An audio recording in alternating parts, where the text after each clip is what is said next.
Hello and welcome back to the studio for the last episode in this three-parter about making my print Wheatfield's Blue Sky for the humanitarian appeal in Ukraine.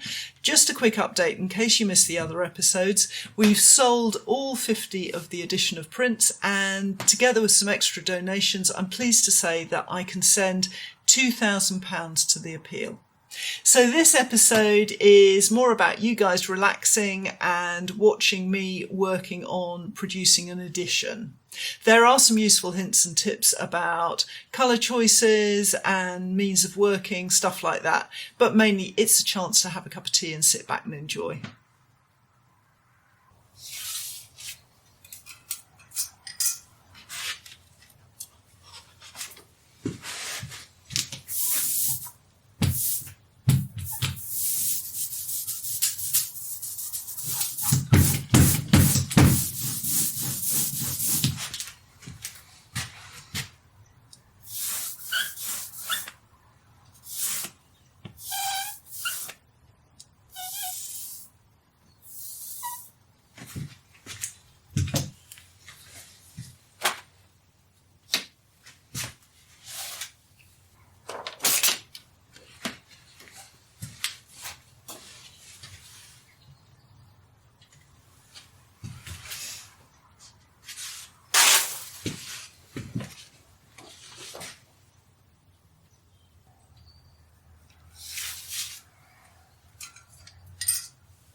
So I have just finished printing the first layer of my print, and I have a nice colour bleed going on there with my flat lino print, and then I need to put the wood grain on. So here is the block that I'm using. Now this block is a piece of roof shingle, it's larch, and I've used it often before, so it's seen a lot of action.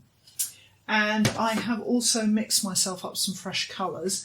They are pretty much the same colours that I used for the first layer, but I've made them richer and slightly more dense rather than darker. So there is more pigment to Extender, just so that they show up. So I'm just going to work those out into a rainbow roll now.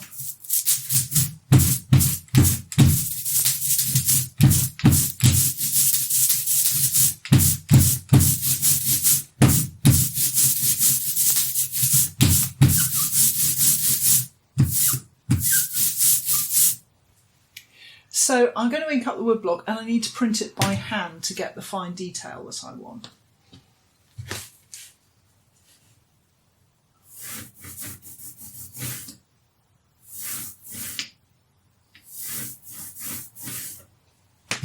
I'm making sure that there's plenty of ink on there.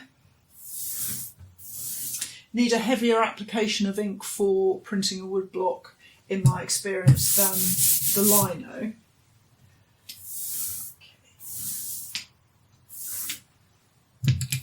So I've taken the registration device out of the bed of the press so that you can see what I'm doing, which means remembering to turn the block around and put it in the other way.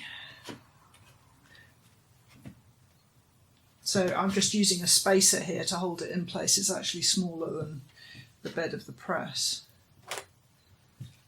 And the first thing I'm going to do is to rub my hand over it.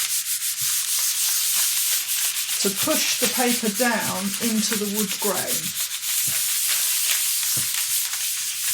And that starts to take an impression quite nicely. And then I'm going to move on to a wooden spoon, and I'm using a wooden spoon rather than a metal one because it's a gentler pressure. The paper I'm using is Japanese paper, it's Hosho, which is quite a sensitive paper anyway, so it will pick up the detail.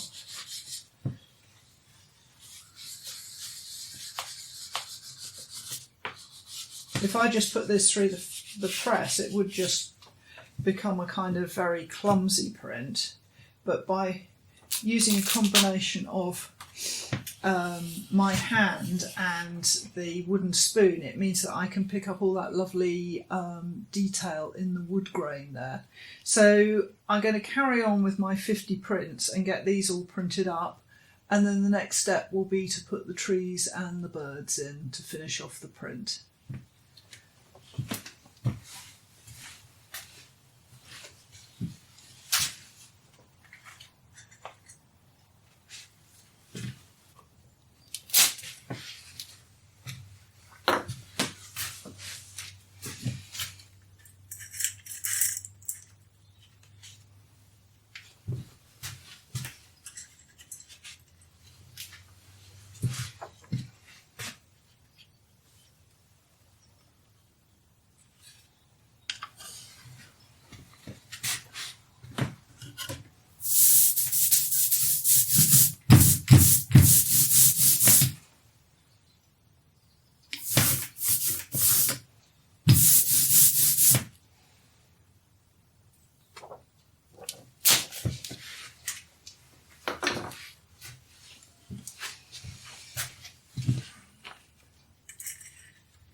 So I'm coming on to the final layer of the print now, and I'm just going to run some tests for colour. What I've done is I've made up a range of greens, using the colours that I used in the sky mixed together. And I wanted not to have grey or black for the trees and the birds, because that felt a bit wrong somehow. So I'm going to just try it with this green first of all. And you can see here I've got a rainbow roll of colours, and normally I'd be inking this up in the press, but I've got it here just to show you.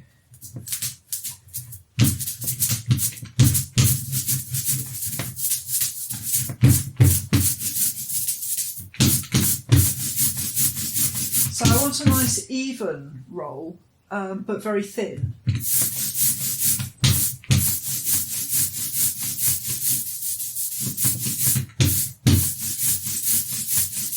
Because we're back to lino here, and I want a nice, even, thin coverage on what is a very detailed print.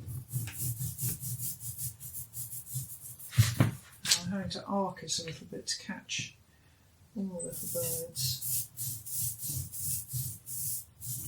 Okay, I think I'm there. And inevitably, because I've got a long line that comes down the bottom, I'm going to catch the lino a little with the roller, so I'm just taking that out before I print. So we'll see on the tester how this looks. I also need to work out my pressure. I'm guessing that what I will do is to use less pressure and then maybe finish with a spoon to catch down any detail that doesn't get printed.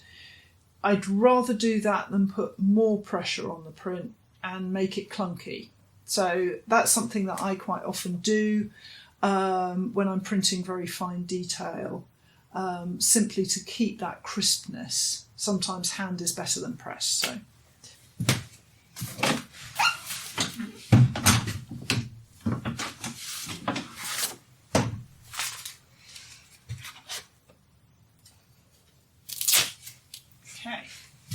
So I'm quite pleased with that.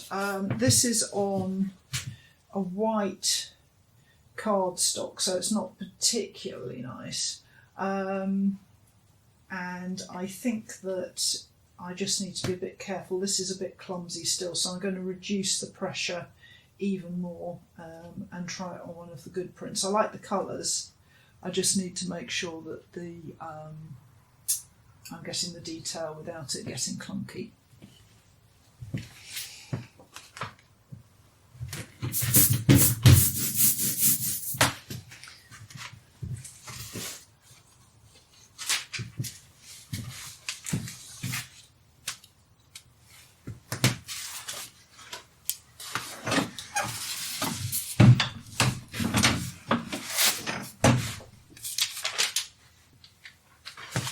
What I was doing there was to take a ghost print, and that's really just to get rid of any excess ink and also to check the pressure. So I definitely need to reduce the pressure a bit and thin out the ink.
Okay, so the ink there is too thin.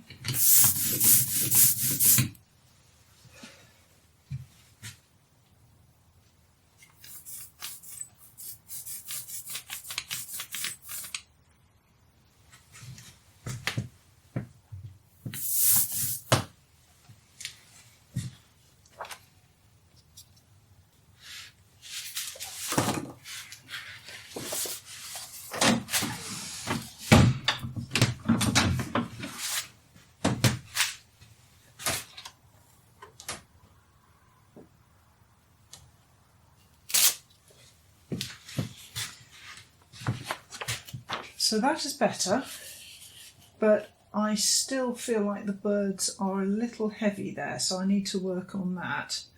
But I quite like the mistiness of that. So I need to give it a bit more thought and a few more experiments, and then I can set to and print the edition.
So that's better. I've got a better balance there. The birds are more delicate and the trees are clearer. So I now know how much pressure I need to use, how thick the ink is, and I've got the colour right. So I can now set to and finish printing the edition.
So thank you very much for watching me edition this print. I hope you've enjoyed it, and if you'd like to continue to catch all our films as they come out, don't forget to hit the subscribe, and also if you've enjoyed these videos, do hit the like button because that really helps, and I'll see you in the studio again soon.